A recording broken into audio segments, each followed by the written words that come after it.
गोर लगै छी अपने सबके मिथिला संस्कार पर स्वागत करै छी। एकटा होली पर दै छी बधाई और खिलौना से सुनबै।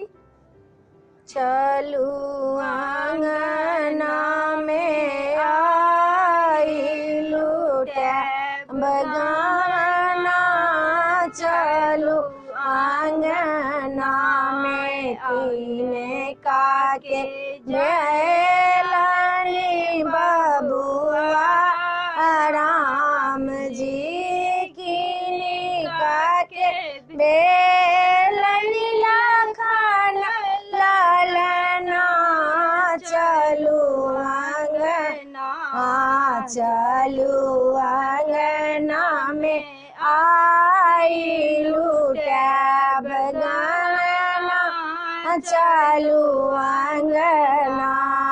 कौशल्या के भेलनी बाबू राम जी, कौशल्या के भेलनी बबुआ राम जी, सौमित्रा के भेलनी लखन ललना, चलू आंगना, चलू आंगना में आई लूटैब गहना, चलू आंगना।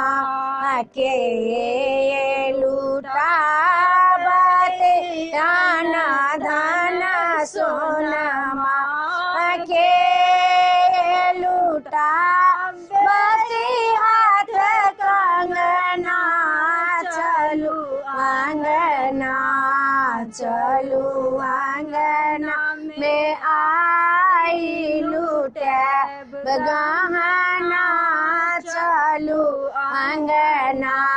दशरथ लूटाबत आना धन सोनमा, दशरथ लूटाबत आना धन सोनमा।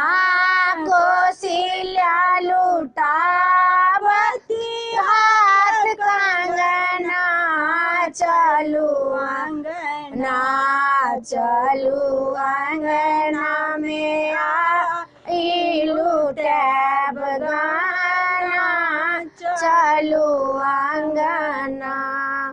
वीडियो में आ चला अपने सबके नीक लागत तो सब्सक्राइब करो नहीं बिसरबे, लाइक करो नहीं बिसरबे, जरूर लाइक करबे, जरूर सब्सक्राइब करबे। जय मिथिला, जय भोला बाबा।